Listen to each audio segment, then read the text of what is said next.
Hey, good afternoon. Welcome to James River State Park. My name is Ranger Fury, and we're excited to have you here as we talk about camping in your own backyard. So today we're going to talk a little bit about setting up a tent and making sure that you pick the right tent and the right campsite to fit you and your camping needs. So the first thing you're going to do is pick what kind of tent you need. You need to figure out if you are going to be camping by yourself and just need like a backpacking one-person tent, or you're going to be camping with your whole family and need something like a large 8-person tent or a 4-person tent. At that point then you can start kind of figuring out exactly what you want. You can go to Walmart and look at Ozark Trail and Coleman, go to REI and look at the REI brand, Kelty brands, all those different options out there. You want to look at the manufacturing specs, figure out what options work best for you. Along with that size, you want to make sure is that tent waterproof, water resistant. Make sure it's going to work in what weather conditions you're going to be out camping in. After you picked out your tent and figured out what you're going to use, you're going to figure out where you're going to go and where you want to camp. So Virginia State Parks, we have all kinds of options all the way across the state of Virginia. You also have some national forest options to where you can go do more primitive style camping. At Virginia State Parks, should you choose one of our state parks, you have tent pads in our campgrounds. Couple campgrounds throughout the state have a couple different options for camping. So you just check out each individual camp or each individual state park to figure out where you want to go. After you've decided which beautiful state park you're going to go visit, at that point you're going to figure out what weather conditions can I camp in, and is the weather going to be good for my camping experience this weekend or whenever you choose to go camping. This also applies even in your own backyard. If you're going to camp outside your house, you also want to make sure that you're not going to be camping in the rain or the wind, or any kind of hazardous weather that's going to be harmful to you and the people you're camping with. So we want to make sure that we check for rain, make sure our gear is capable and able to work with that. We want to see if there's any wind. Is there any other temperature issues that we need to be made aware of while we're camping? So we're going to check that weather before we even leave home to make sure we have the proper gear with us. If we're going to be cold weather camping, we want to make sure we have the right sleeping bag to make sure that we're keeping warm, keeping our body temperature warm to keep us safe, along with all the clothing and other gear that we need to take with us. Once you've figured out the weather's right, you got the date, you got your campsite, figured out where you're going to go camping, then you get to your campsite, you want to make sure you're picking the best environment for your camping experience. So we're going to take a minute, we want to look around. We're going to look up, down, and all around. So we're going to look up, we're going to make sure there's no hazards over top of us. We want to make sure there's no dead trees, no dead limbs. That way if a surprise windstorm blows up, it's not going to drop a tree branch or a tree into your campsite and injure anybody that is camping with you or injure yourself. We want to make sure that when we look down that we're looking for any kind of hazards that could be on the ground. We want to make sure that we're not setting up where there's water drainage to where we set our tent up and it rains, all the water is going to pool underneath our tent. We want to look around us, make sure we're not setting up in poison oak or poison ivy. We want to be looking for bees' nests and other environmental issues that could be there that could cause harm to us or the folks that we have camping with us.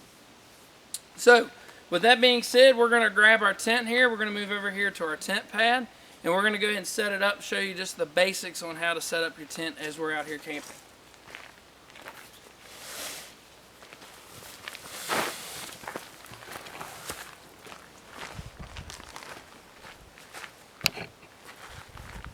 Alright, so you get out to your campsite. We've already checked for all of our environmental hazards to make sure we're safe. We're going to do a couple of different things. In Virginia State Parks, we have designated camping areas. So here at James River State Park and Red Oak Campground, we have these tent pads. So we recommend, or we ask that you camp on the tent pad or somewhere in your designated camping area while you're out here. When you set up your tent, you want to make sure that you're keeping away from your campfire. If you have a fire ring in your tent site or near your pad, your campsite, you want to make sure that you keep the fire ring or keep your tent away from the fire ring to make sure that you don't damage your tent or cause some kind of a hazard while you're camping. Now you'll notice I've already went out here and I've set down this tarp, and I do this for a couple different reasons. Anytime I go camping, I like to put a tarp down before I put my tent down. One, it works as a moisture barrier. It helps to keep the moisture off the bottom of my tent. To help keep me warm while I'm camping and things like that. This also serves as a protective piece to my tent. So I like to invest my money into a good quality camping gear, so I have a nice Gazelle camping tent that I use. I also grab, when I buy my tent, I buy an extra $3 tarp at Walmart to throw in the tent bag with me. Because if this tarp gets ripped, it's easier to throw away a $3 tarp versus a $300 tent. So just a little pro tip there to help protect your investment of your camping gear. So now when you get your tent, they're all designed different. Every manufacturer has a little bit of different tweaks to it. Some of them just pop open like the Gazelle or even some of the Ozark Trail tents. Some of the older Coleman tents have tent poles and you have to hold them in certain ways and pull them back with guide ropes. So take a minute and learn what your manufacturer recommends and how you set up your tent. You want to do that before you get out in the field. Make sure you take a little bit of time at home to set your tent up and maybe get familiar with the setup process of it before you get out in the field. If you've never set your tent up before, I highly recommend you do it in the daylight. If you have to travel a little distance to get to where you're camping, put a little bit of time in there and make sure you leave early enough to be able to set that tent up in the daylight. Setting up at nighttime is not impossible, but it gets a little bit trickier to check for those environmental hazards as well as setting up your tent. So most all of your tents are going to come in this in some kind of a transportation bag, carrying bag, just like so. You zip that open and it should have most everything you need inside of it. So in our tent we keep an emergency heat blanket. I'll talk about that in a few minutes and why we have it. You also have a small bag in here that has your stakes and your guide ropes. And then we also have your rain fly. Now the most important part of the tent is the tent. And that's in here as well. So I grab this.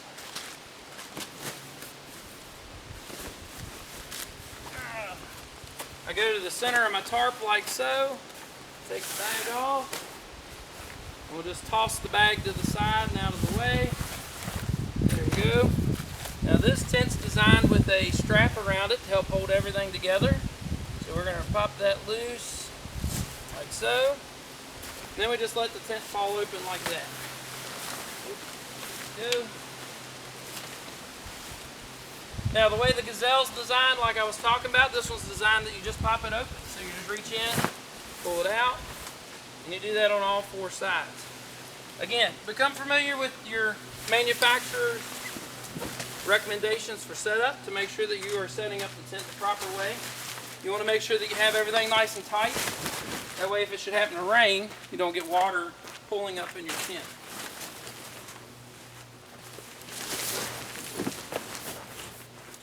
Now, we want to make sure that our tent is on our tarp. There we go, just like so. Now, after we have got our tent out, we have a couple options with this tent. If you're in one of our state parks that's dark sky accredited, like here at James River, you might want to enjoy the night sky while you're camping. The Gazelle, many other options out there like Coleman, Ozark Trail, they all have the option to sleep without your rain fly on it. They have the no-seam mesh in the top to protect you from the bugs, but still being able to see the night sky.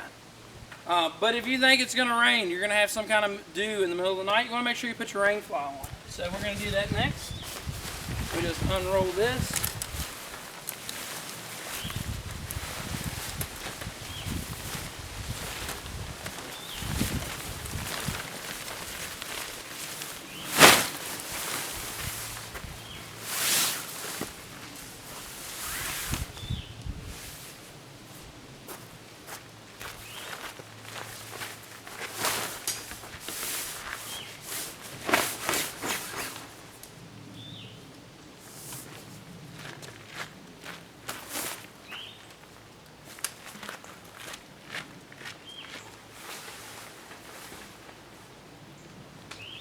Now the way this rain fly works is you have to enter the tent in order to pop it up, to open it up and get it to the right position. So I'm going to take a minute to talk about the tent. This tent has two ways in and out, one on both sides of the tent. You want to keep that in mind when you're setting up your tent to make sure that you're not exiting out into vegetation, into the leaves. You want to make sure you set that up to where you have a good entrance and exit into the campsite. So I'm going to hop right in here real quick and open this up.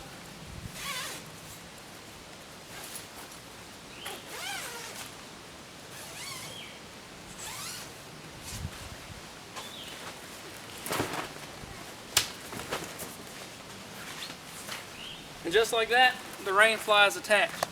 After doing that, you go around and just do the rest of the anchoring that it requires. Now, we talked about tent stakes there a minute ago. We want to make sure, in case it gets windy tonight, that our tent is good and staked down. We're not going to cause the tent to blow away in the wind while we're in it.